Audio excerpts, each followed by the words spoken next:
నమస్తే, మీ పేరు? నా పేరు మేడిశెట్టి జయశ్రీ అండి. మాది వైజాగ్ డిస్ట్రిక్ట్ నుంచి వచ్చాను నేను.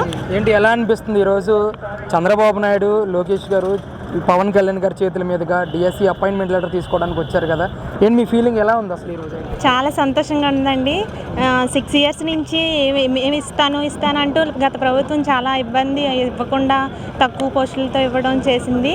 కానీ చంద్రబాబు నాయుడు గారు ఎలక్షన్ల ముందే హామీ ఇచ్చి తీస్తానని ఫస్ట్ చేసి డిఎస్సి ఇవ్వడం చాలా ఆనందంగా ఉంది. అలాగే ఇదివరకు తీసిన డిఎస్సీలు అన్నీ 1 సంవత్సరం 2 సంవత్సరాలలో ఇస్తుండేవారు. కానీ మాకు 2 monthsలోనే ఇలా కంప్లీట్ చేసి అపాయింట్మెంట్ ఆర్డర్లు ఇవ్వడం చాలా సంతోషంగా ఉంది. లోకేష్ గారికి చాలా ధన్యవాదాలు తెలుపుకుంటున్నాను. ఊహించారు అసలు ఎంత తొందరగా డిఎస్సి రిక్రూట్మెంట్ జరుగుతుందని? ఊహించారా మీరు? లేదండి, అసలు ఊహించలేదు.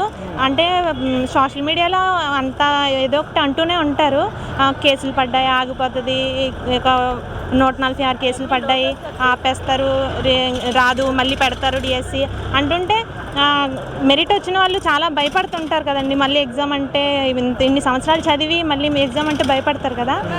అలాగే భయపడుతున్నాం. కానీ ఇలా ఇస్తారని కల్లా కూడా అనుకోలేదండి. చంద్రబాబు నాయుడు గారికి, లోకేష్ గారికి చాలా ధన్యవాదాలండి.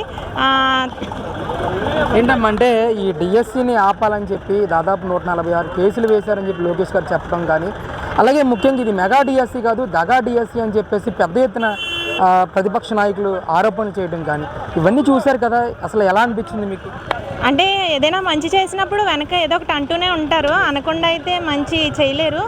మనం ఇప్పుడు ఏనుగెళ్తున్నప్పుడు ఎంతోమంది ఏదో ఒకటి అంటున్నా దాని పని అది చేసుకుంటూ వెళ్ళిపోద్ది. అలాగే నారా లోకేష్ గారు డిఎస్సిని కరెక్ట్గా చేస్తూ మెరిట్ లిస్ట్ ఇవ్వడం కానీ, నార్మలైజేషన్ కానీ, సెలక్షన్ లిస్ట్ ఇవ్వడం కానీ అంతా కరెక్ట్గా చేసుకుంటూ తన పని తాను చేస్తూ ఇప్పుడు మాకు డిఎస్సి అపాయింట్మెంట్ ఆర్డర్లు ఈరోజు చాలా ఆనందంగా ఉందండి. దసరా 6 రోజుల ముందే మాకు ఇవాళ వచ్చిందండి.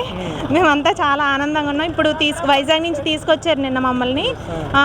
అక్కడ మాకు రూమ్ అలాట్మెంట్ కానీ, లంచ్, డిన్నర్ అన్నీ చాలా చాలా బాగా ఫెసిలిటీస్ చేశారు. అక్కడి నుంచి బస్సులో తీసుకురావడం అంటే కొంచెం ఇబ్బందిగానే ఉంటుంది, కానీ ఇక్కడ బస్సులు మాత్రం ఫ్రీగా ఉంచడం, బస్సుకి ఎంత లిమిట్ ఉన్నా అంతకన్నా తక్కువ మందినే ఫ్రీగా కూర్చునేలా చేసి తీసుకురావడం మాకు చాలా ఆనందంగా ఉందండి. మెగా డిఎస్సి సెలక్షన్ అనేది పారదర్శకంగానే జరిగిందంటారా, లేదంటే అవకతవకలు ఏమైనా జరిగినాయి అంటారా? లేదండి, ఖచ్చితంగా పారదర్శకంగానే జరిగింది.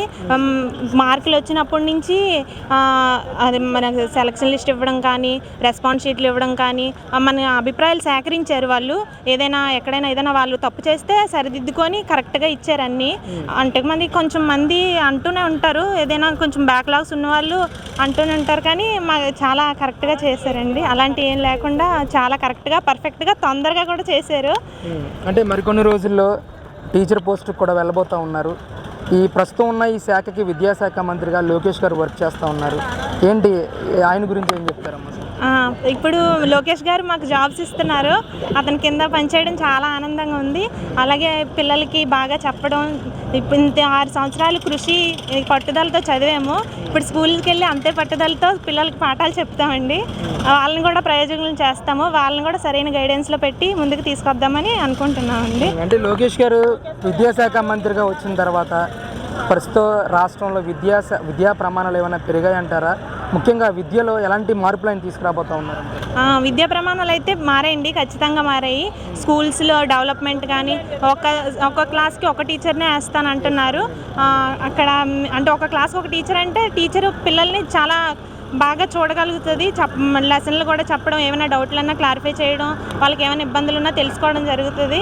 ఎక్కువ మంది ఉంటే కొంచెం ఇబ్బందిగానే ఉంటుంది. ఒక క్లాస్కి ఒక టీచర్ అంటే చాలా ఫెసిలిటీగానే ఉంటుంది.